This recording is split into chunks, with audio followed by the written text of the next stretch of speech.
Pedro 1 y 2. Será tan amable en pasar a ese texto. Nos esperan riquezas maravillosas en esta noche conforme compartimos la verdad preciada de Dios. Pedro abre esta epístola, como usted sabe, a llamar a sus lectores elegidos. Elegidos. ¡Qué pensamiento tan tremendo! Somos elegidos de Dios, elegidos por Dios para disfrutar del privilegio de conocerlo a través de su Hijo, Jesucristo. Esto no es nuevo. Siempre ha sido el patrón de Dios el elegir de manera soberana. Nehemías 9:7 nos dice, Dios escogió a Abraham. Génesis 21:12 nos dice, Dios escogió a Isaac. Romanos 9:8-15 dice que Dios escogió a Jacob. El profeta Ageo en el 2:23 dice, Dios escogió a Zorobabel. Isaías 42:1 y 1 de Pedro 2:6 dice, Dios escogió a Cristo. El Evangelio de Juan inclusive nos recuerda de las palabras de nuestro Señor en Juan 15, que Él escogió a los discípulos, los apóstoles. Gálatas 1:15 nos dice que Él escogió a Pablo, un instrumento escogido. Y aquí de nuevo somos confrontados con el hecho de que Él eligió a la iglesia mediante elección soberana. Dios eligió a aquellos que le pertenecerían. Recordamos en Efesios 1, en donde dice en el versículo 4, según nos escogió en Él desde antes de la fundación del mundo. Y segunda de Tesalonicenses 2:13, Dios os ha escogido a vosotros desde el principio para salvación. Y hemos estado examinando esta gran y rica verdad de que somos los elegidos de Dios. Pedro comienza su epístola con eso porque quiere recordarle a sus hermanos y hermanas perseguidos que quizás no sean los elegidos del mundo, pero son los elegidos de Dios. Quizás no sean elegidos según el estándar del mundo, pero son elegidos según el estándar de Dios. Su propósito para ellos se desarrolla a lo largo de toda la eternidad, sin importar lo que el mundo pueda hacer. En ese entonces, en el momento en el que Él escribe, están siendo rechazados, perseguidos, sufriendo por su fe, y Él les recuerda que son el pueblo escogido de Dios. ¡Qué aliento tan tremendo es este para los creyentes perseguidos! Y conforme Él introduce el hecho de que son elegidos, Él nos da algunos de los elementos de la gran doctrina de la elección. En la palabra elegidos está la naturaleza de nuestra elección, esto es, somos los seleccionados de Dios por su gracia. Él después discute la condición de nuestra elección. Debido a que somos los elegidos, residimos, versículo 1, como extranjeros. No pertenecemos aquí. Somos ciudadanos de otro reino, miembros de otra familia. Somos extranjeros aquí en un exilio temporal, por así decirlo. Esa es la condición de nuestra elección. En tercer lugar, la fuente de nuestra elección en el versículo 2. Según la presciencia de Dios Padre, Dios nos escogió en base a una relación predeterminada.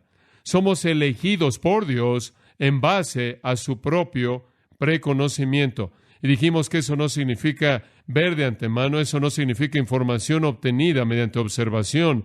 Esa es una relación predeterminada. Ese mismo término, presciencia, es usado en el capítulo 1, versículo 20, en donde dice que Cristo fue conocido de antemano desde antes de la fundación del mundo. No puede significar que Dios escogió a Cristo para que fuera el Salvador en base a observación o conocimiento de antemano. Debe significar una relación predeterminada y plan, un diseño deliberado. Entonces, la fuente de nuestra elección se encuentra ligada en el plan predeterminado de Dios llamado preconocimiento o presciencia. La esfera de nuestra elección siguió a continuación y lo señalamos en el versículo 2, que entramos en la experiencia en sí de nuestra elección mediante la obra santificadora del Espíritu. Esto es, la elección se vuelve una realidad en la vida de la persona elegida mediante la obra de ser apartado por el Espíritu Santo. Santificación significa apartar. Fuimos apartados del pecado, fuimos apartados del mundo, fuimos apartados de ser hijos de Satanás a ser hijos de Dios, fuimos apartados de la muerte a la vida. Esta es la obra de ser apartado, la obra de santificación del Espíritu Santo de Dios. La santificación entonces comenzó en la salvación y es un proceso de purificación que se lleva a cabo hasta que veamos a Jesucristo cara a cara. Hemos sido elegidos, dice Efesios 1:4, para ser santos. Hemos sido elegidos para buscar la santidad. Y entonces la obra santificadora comienza en la salvación, cuando somos apartados del pecado a Dios, de la muerte a la vida, de Satanás a Cristo, y después esa obra de ser apartados continúa progresivamente hasta que nos volvemos más y más santos y más como el Señor Jesús mismo. Entonces la esfera de nuestra elección es un ambiente de santificación. La obra santificadora del Espíritu Santo hace de los impíos santos. Ahora eso nos lleva en quinto lugar, y eso simplemente fue un repaso, al propósito de nuestra elección en el versículo 2. La obra santificadora del Espíritu ha sido llevada a cabo para obedecer al Señor Jesucristo. Ahora escucha esto, es muy básico. Fuimos apartados del pecado a Dios para que obedeciéramos a Jesucristo. La obediencia entonces es el resultado. Efesios 2:10 dice que hemos sido hechos obras maestras, por así decirlo, hechura de Dios, ordenados para buenas obras, las cuales Dios ha predeterminado que hagamos. En otras palabras, la salvación es, por definición, una vida de obediencia. Una verdad muy importante. Hemos sido apartados a Dios por la obra del Espíritu para que podamos obedecer a Jesucristo. Esto sigue a la realidad anterior. La elección entonces trae a través de la salvación una vida de obediencia. Ahora no obedecemos como debiéramos obedecer de manera completa, pero no obstante somos redimidos para obediencia, separados a la obediencia. Se convierte en un patrón en nuestra nueva vida. Nos volvemos sumisos a la ley de Dios, Romanos 7. Nos volvemos sumisos a Dios como nuestro amo, Romanos 6. Ya no somos los esclavos del pecado, sino que ahora somos los siervos de Dios. La justicia caracteriza nuestra conducta. La virtud es un patrón de nuestra vida. Nos volvemos fieles y fructíferos y servimos y amamos a Cristo. La verdadera salvación produce obediencia. No obediencia perfecta, pero obediencia. En 1 Timoteo 6:3, Pablo dice, si alguno enseñare doctrina diferente y no se conforma con las sanas palabras, las de nuestro Señor Jesucristo, y la doctrina que es según la piedad, y lo que él quiere decir ahí es la doctrina verdadera de Cristo, la doctrina verdadera de la salvación, de manera inherente conlleva el ser conformado a la piedad. La realidad bendita de la salvación da lugar al fruto amoroso de la obediencia, y eso también es la obra del Espíritu. ¿Será tan amable de ver conmigo por un momento 1 Tesalonicenses 1, en donde Pablo escribe junto con sus compañeros Silas o Silvano y Timoteo a la iglesia de los tesalonicenses? Él da gracias a Dios siempre por ellos, versículo 2. Versículo 3, él mantiene en mente la obra de fe, la obra de amor y la constancia en la esperanza. Y después él dice en el versículo 4, observe esto, sabiendo, hermanos amados por Dios, vuestra elección de vosotros. Yo sé que son elegidos, él dice, yo sé que son escogidos. ¿Cómo lo sabes? Porque nuestro evangelio no llegó a vosotros en palabras solamente, sino en poder, en el Espíritu Santo y con plena certidumbre. Note el versículo 6. Y vosotros también os volvisteis imitadores de vosotros y del Señor. Y versículo 7. Se convirtieron en ejemplo a todos los creyentes. Y versículo 9. Y os volvisteis de los ídolos a Dios para servir a Dios vivo y verdadero y esperar a su Hijo de los cielos. Él dice, yo sé que son elegidos. ¿Cómo lo sé? ¿Porque ustedes lo dijeron? ¿Porque levantaron su mano? ¿Porque fueron bautizados? No, yo sé que son elegidos porque ustedes nos imitaron a Cristo, recibieron la palabra en tribulación, experimentaron gozo, se convirtieron en un ejemplo, versículo 8, resonó la palabra de ustedes, versículo 9, se volvieron de los ídolos, versículo 10, están esperando a Cristo. Todos estos son factores de una experiencia de regeneración, de una vida regenerada. Esas son las cosas que caracterizan a la elección verdadera. Eso es básico. A.W. Pink presenta esta pregunta. Él dice, ¿cómo puedo conocer mi elección? ¿Cómo puedo saber que soy elegido? Y después él la responde de esta manera. En primer lugar, por la palabra de Dios, habiendo venido en poder divino al alma, de tal manera que mi satisfacción conmigo mismo es despedazada y mi justicia personal es renunciada, es dejada. En segundo lugar, porque el Espíritu me ha convencido de mi condición terrible, condenada, culpable, perdida. En tercer lugar, porque se me ha revelado que Cristo es suficiente y apto para satisfacer mi caso desesperado, y mediante una fe divinamente dada, me ha causado que me aferre a Él y descanse en Él como mi única esperanza. En cuarto lugar, por las marcas de una nueva naturaleza dentro de mí, un amor hacia Dios, un apetito por cosas espirituales, un anhelo de santidad, un buscar la conformidad a Cristo. En quinto lugar, mediante la resistencia a la cual la nueva naturaleza hace que la antigua, la vieja, haciéndome que odie el pecado, me odie a mí mismo por lo mismo. En sexto lugar, al evitar cualquier cosa que es condenada por la palabra de Dios y al arrepentirme de manera sincera y confesar humildemente toda transgresión. El fallar en este punto con toda certeza y rápidamente va a traer una nube oscura sobre nuestra certeza, causando que el Espíritu refrene su testimonio. En séptimo lugar, al prestar toda diligencia en cultivar las gracias cristianas y usar todos los medios legítimos con este fin en mente. De esta manera, el conocimiento de la elección es acumulativo. ¿Cómo sabe usted que es elegido? ¿Cómo sabe que usted es elegido? Resumiendo lo que él dijo, usted lo sabe porque la palabra de Dios le enseña y se mueve en su vida y lo convence de pecado y despedaza su complacencia personal. Lo sabe porque de pronto su espíritu ha sido despertado a su pecado, a la realidad de Cristo, y después usted recibe esa naturaleza nueva, ama a Dios, ama su palabra y anhela servirlo, glorificarlo, odia el pecado, quiere resistirlo y demás.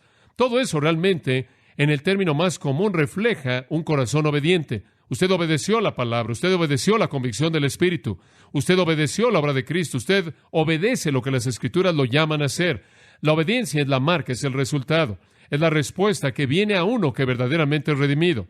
Entonces Pedro nos está diciendo que esa obra de elección produce obediencia a Jesucristo. No es obediencia perfecta, y donde fracasamos habrá un corazón de quebrantamiento y confesión, pero es característico de un creyente verdadero el obedecer a Jesucristo. Y después, para sellar esa verdad, Pedro menciona el sexto aspecto de la elección que quiero que vea. Llamémosle, y hay muchas maneras en las que podríamos llamarlo, llamémosle la seguridad de nuestra elección. Inclusive podríamos llamarlo la obligación de nuestra elección o inclusive el pacto de nuestra elección. Pero quiero que lo vea, es profundo, maravilloso, práctico. Él dice esto: para obedecer a Jesucristo, ¿y cuál es la siguiente frase? Puede subrayarlo en su Biblia o en su mente. Y ser rociado con la sangre de Jesucristo. Esa frase necesita una atención muy cuidadosa. ¿Qué es lo que quiere decir Pedro cuando dice que de alguna manera el rociarle sangre a la gente de alguna manera está conectado con la obediencia? ¿Qué quiere decir con eso? Dice usted, bueno, quiere decir salvación. No, la cronología del versículo coloca esto como consecuencia de la salvación. ¿En qué frase ocurrió la salvación en el versículo 2? ¿En qué frase? Elegidos según la presencia de Dios Padre, eso fue en la eternidad pasada, y después la salvación ocurrió bajo la frase que, por la obra santificadora del Espíritu. Ahí es donde la salvación se llevó a cabo, llevó a la obediencia y siendo rociado con su sangre. Es algo que es consecuente con la salvación, lo cual es expresado en la frase santificación por el Espíritu. Pero ¿qué quiere decir entonces?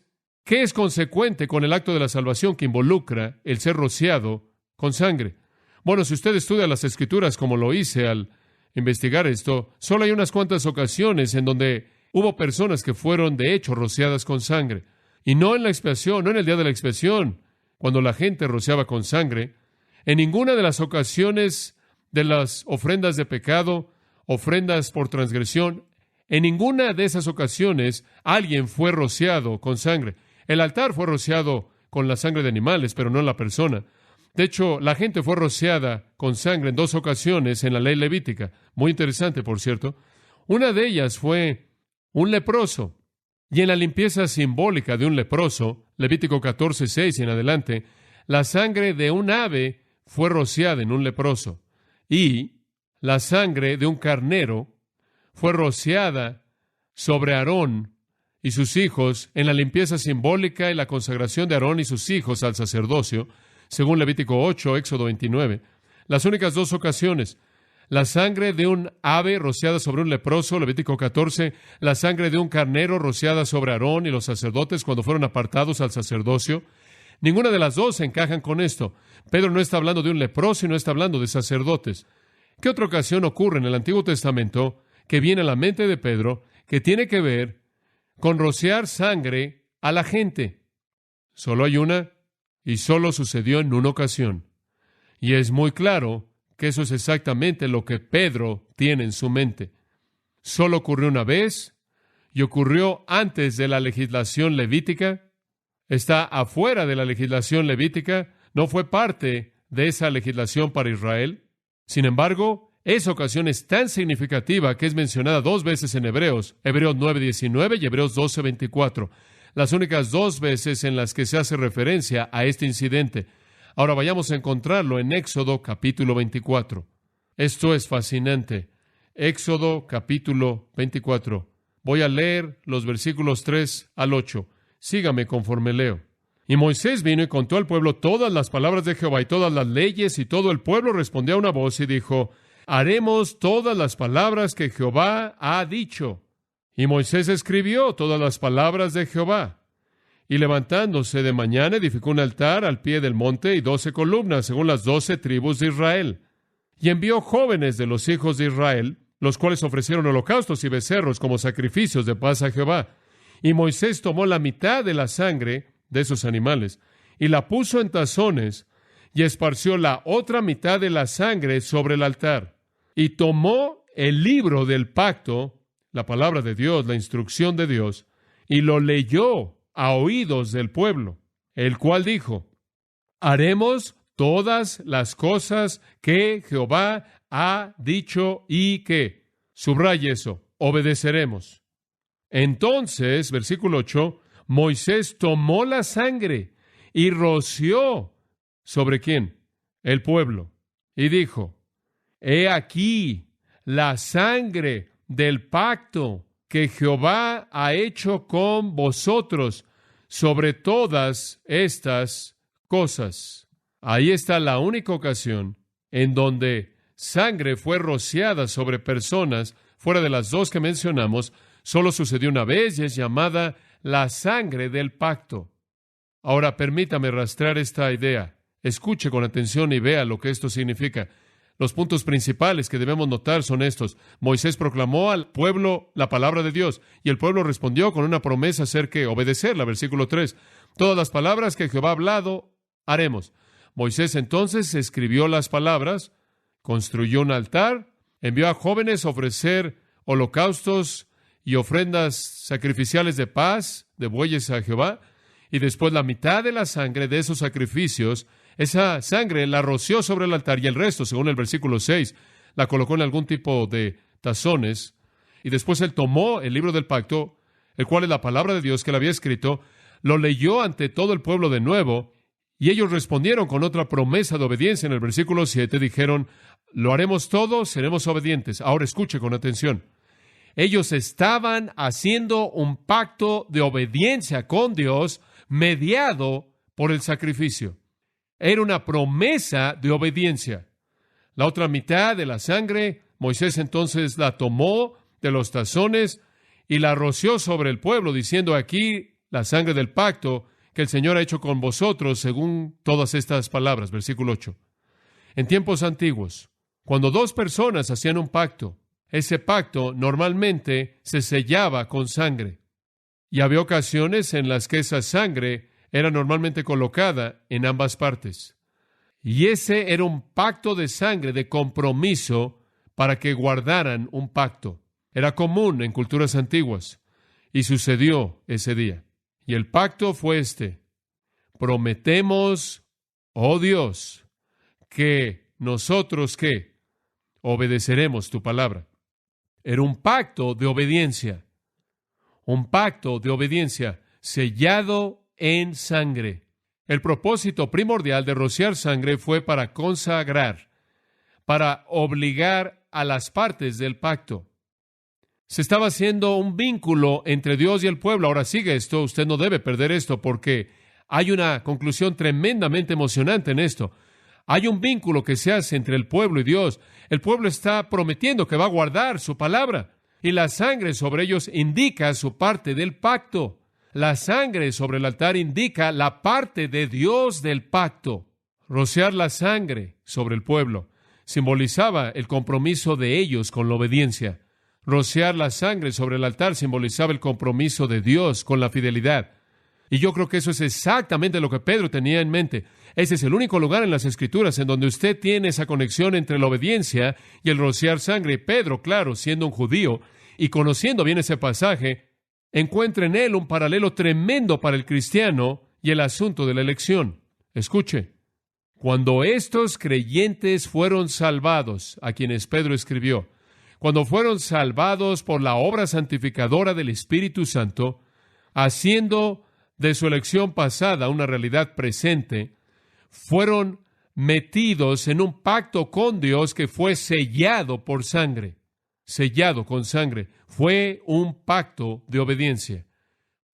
Quiero decirle que en la muerte de Jesucristo no solo se proveyó en el nuevo pacto salvación, sino que también se incluía ahí un pacto de obediencia. Cuando venimos y aceptamos el sacrificio de Cristo por nosotros, no solo estamos aceptando el beneficio de su muerte a favor nuestro, sino que estamos haciendo un pacto con Él en obediencia. Y eso es consagrado por sangre mediante la muerte de Cristo. El rociar la sangre sobre el altar es visto en el sacrificio de Cristo en la cruz satisfaciendo a Dios.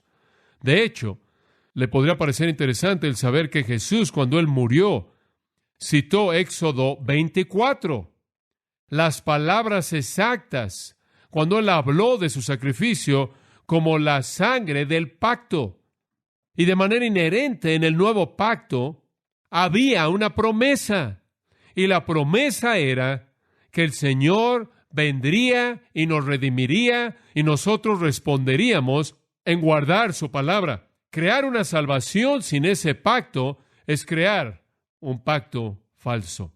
El rociar sangre presupuso un derramamiento de sangre. La consagración del nuevo pacto presupuso el sacrificio en la cruz, en donde Cristo ofreció su sangre, su vida, por causa del hombre. Por la voluntad de Dios lo hizo para que hubiera un pacto. El punto de Pedro, resumiendo, es este. La obra de Cristo satisface a Dios conforme Él muere como una expiación perfecta por el pecado. Pero va más allá de eso y mete a los hombres en un pacto de obediencia sellado en sangre, una verdad vital y profunda. Y entonces decimos que lo que Pedro está concluyendo es que cuando usted fue apartado por el Espíritu Santo, usted fue apartado a Dios para una vida de obediencia sellada en la sangre de Cristo. La obediencia es inseparable de rociar sangre. Cuando Cristo derramó su sangre, se proveyó un pacto de obediencia. Esa es la razón por la que dice en Hechos 5:32, somos testigos de estas cosas, y también lo es el Espíritu Santo, quien Dios ha dado a aquellos que le obedecen.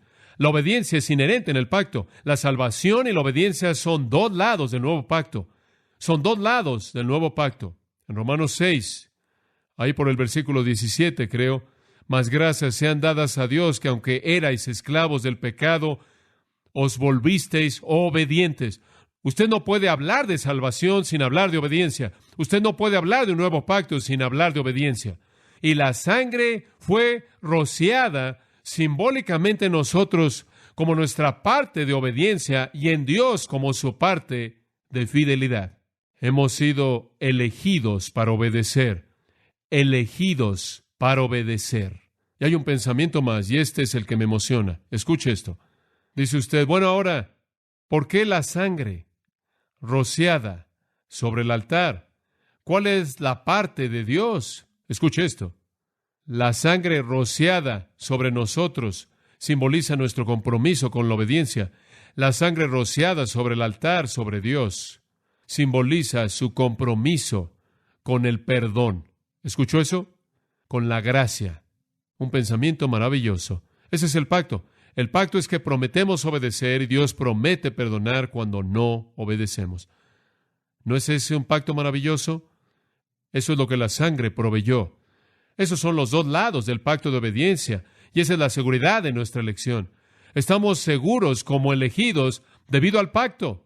Somos metidos en un pacto de obediencia y nuestra vida se caracteriza por la obediencia. Y si usted le dice a alguien, conviértete en cristiano y no te preocupes por la obediencia, usted no le está dando el mensaje verdadero. Cuando usted llama a alguien a la salvación, usted lo está llamando a un pacto. Nuestra parte es obedecer y la parte de Dios es perdonar cuando fracasamos. Y ese es el pacto. Ese es el pacto. Cuando usted viene a Dios a través de Cristo, dice, oh Dios, te entrego mi vida a ti, quiero obedecerte, te prometo que viviré para ti, amarte, servirte conforme a lo mejor que yo pueda. Y usted es rociado con la sangre de Cristo simbólicamente y sus pecados son lavados. Usted se convierte en su hijo. La sangre rociada sobre el altar es su parte, es su vínculo, su obligación para con usted de que cuando usted falla en guardar el pacto, Él está dispuesto a mostrar gracia y perdonar su pecado. Es un pensamiento tremendo, un pensamiento tremendo. La seguridad de nuestra elección viene en el hecho de que no solo fuimos rociados en el pacto, sino que Dios en el altar fue rociado y Él guardará su lado cuando nosotros fracasamos en guardar nuestro lado. La misma sangre que selló el pacto cubre el pecado del cristiano desobediente. Esa es la seguridad de nuestra elección. Esa es la razón por la que Él continúa limpiándonos de todo ¿qué? Pecado. ¡Qué verdad! Entonces vemos la verdad de la elección, su naturaleza, condición, fuente, esfera, propósito, seguridad. Finalmente, las ventajas de nuestra elección. Y simplemente voy a extraer estas verdades a partir de la afirmación de conclusión en el versículo 2. Gracia y paz os sean multiplicadas. Eso es repetido con frecuencia en el Nuevo Testamento por los escritores de las epístolas. El regalo de salvación es gracia, el resultado es paz. Pedro dice, quiero que lo tengan en abundancia. Ese es su deseo, ese es un verbo optativo. Ustedes, estudiantes de griego, saben que eso expresa un deseo. Deseo para ustedes gracia, deseo para ustedes paz en la máxima medida. Deseo para ustedes todo lo mejor, todo lo que Dios tiene, todo lo que Dios puede dar, multiplicado una y otra vez. En otras palabras, les deseo todas las bendiciones de ser los elegidos. ¿No es eso bueno? Ahora, permítame decirle algo. Hay algunas bendiciones tremendas por ser elegido. Si me permite, voy a saltar a partir del pensamiento de Pedro y cerrar simplemente al darle una pequeña lista. ¿Cuáles son las ventajas de la elección? Pensamos en la doctrina de la elección y en cierta manera nos retraemos. No queremos hablar de ella. Es demasiado profunda, demasiado confusa, demasiado difícil para entenderla. Permítame decirle lo que la elección debe producir en su corazón, las respuestas que usted debe tener. Usted no debe huir de ella, usted debe correr a ella. Usted no debe temer de esta doctrina, usted debe regocijarse en ella, y aquí está el porqué. La elección, en primer lugar, es la doctrina que más aplasta nuestro orgullo en las Escrituras. ¿Es correcto? Produce humildad. Produce humildad. Es la verdad más humillante que hay. Que usted no tuvo absolutamente nada que ver con su salvación. Simplemente aplasta su orgullo espiritual y religioso. Spurgeon la llamó la doctrina más despojadora en el mundo. Lo despoja usted de todo. Él escribió esto. Yo sé de nada, de nuevo de nada que sea más humillante que esta doctrina de la elección. Algunas veces he caído postrado ante ella cuando estoy esforzándome por entenderla. Pero cuando me acerqué a ella y un pensamiento me poseyó, Dios desde el principio te escogió para salvación. Fui abrumado por ese pensamiento poderoso. Y desde la elevación tambaleante vino a mi alma postrado y quebrantado, diciendo, Señor, yo no soy nada, yo soy menos que nada. ¿Por qué yo? ¿Por qué yo? Es una doctrina que aplasta el orgullo. Y esa es una bendición porque Dios da gracia a los humildes. En segundo lugar, es una doctrina que exalta a Dios. Da toda la gloria a Dios. Declara que el arrepentimiento es de Dios, que la fe es de Dios, que el poder para la obediencia es de Dios, que inclusive cuando fracasamos, su parte en el pacto es cubrir nuestras fallas. No es sorprendente que respondemos, no a nosotros, oh Jehová, sino a tu nombre da gloria. El hecho mismo de que nuestra voluntad actuó fue un resultado de que Él se movió. Es el elemento que más exalta a Dios de la doctrina de la salvación, así como es el elemento que más aplasta el orgullo. En tercer lugar, produce gozo. Produce gozo. Escuche, nuestra única esperanza es ser elegido. ¿Escuchó eso? Esa es nuestra única esperanza. Entonces, eso nos trae gozo supremo. Cuando pienso en el hecho de que Dios me eligió, ese es el gozo supremo, porque yo no habría tenido esperanza de salvación fuera de eso. No tendría esperanza alguna si Dios en su misericordia soberana no me hubiera elegido. ¡Qué pensamiento tan gozoso! Llena mi corazón. Romanos, capítulo 9. Si Jehová no nos hubiera dejado posteridad, como Sodoma habríamos llegado a ser, versículo 29, habríamos sido destruidos como el resto de los impíos si el Señor no nos hubiera elegido. Salmo 65, 4 dice, bienaventurado el hombre a quien tú eliges, escuche esto, y haces que se acerque a ti para que pueda morar en tus atrios. Salmo 65, 4, bienaventurado es el hombre a quien tú eliges. Oh, amados, eso debe inspirar gozo. Dios lo ha amado a usted desde que fue Dios y siempre ha sido Dios y siempre lo amará usted. En cuarto lugar, es la doctrina que más privilegios concede en la salvación. Es la que más aplasta el orgullo, la que más exalta a Dios, la que más gozo produce, la verdad que más privilegios concede. Porque nos concede toda bendición espiritual en los lugares celestiales en Cristo Jesús. Efesios 1:3 dice, recibimos beneficio sobre beneficio sobre beneficio. Según con el capítulo 2, versículo 9, hemos sido hechos un linaje escogido, un real sacerdocio, una nación santa, un pueblo adquirido por Dios, para que anunciéis las virtudes de aquel que os llamó de las tinieblas a la luz. Observe los privilegios que tenemos, privilegios increíbles a partir de la elección. Debería amar esa doctrina, debería aferrarse a esa doctrina. En quinto lugar, de todos los elementos de la salvación, es el que más promueve la santidad. ¿Qué más podría haber para motivarme a vivir para la gloria de Dios que saber que Él me eligió, motivado por su amor únicamente? A partir de gratitud absoluta, debería verme motivado a vivir una vida de pureza. Realmente creo que cuando la doctrina de la elección no es enseñada de manera apropiada, ni entendida apropiadamente, la gente vive suponiendo que ellos hicieron algo por su salvación y debido a que creen que fue en parte la responsabilidad de ellos, no se ven motivados a servir, llamar y glorificar al Dios cuyo acto de salvación únicamente fue atribuido a Él.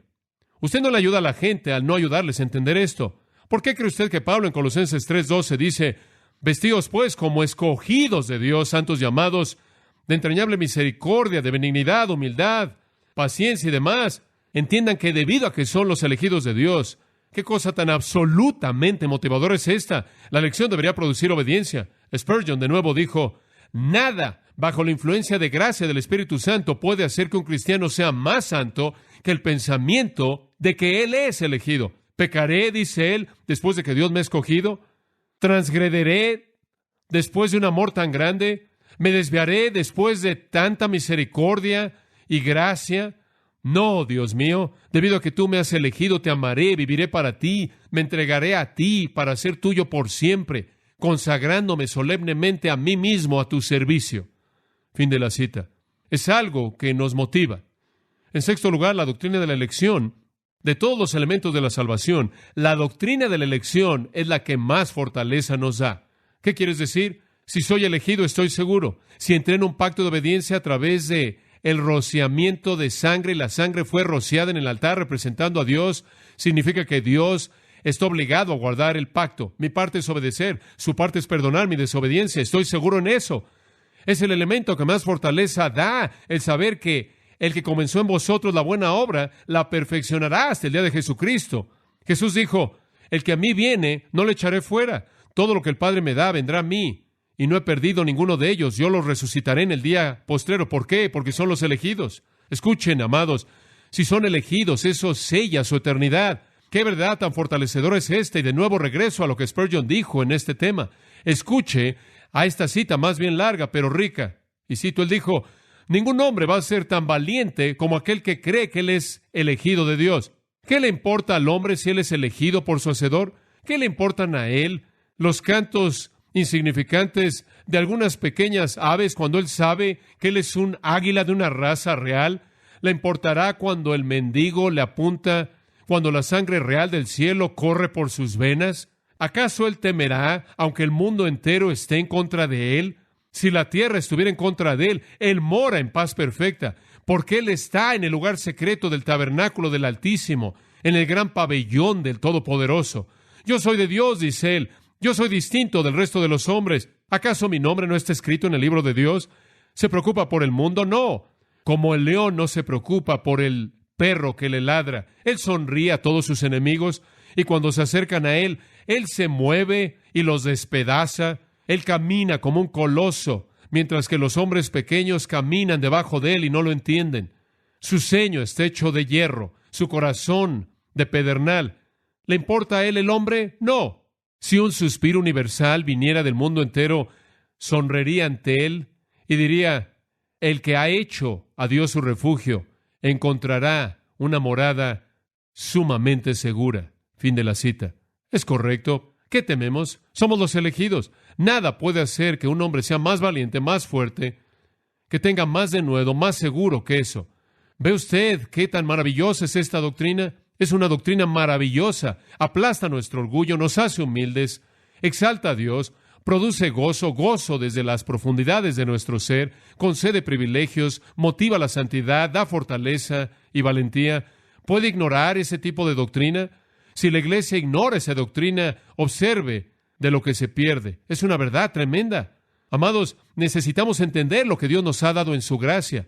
Y no debemos ser ignorantes, porque en toda doctrina que Dios provee está el privilegio de darle una respuesta de alabanza a Él.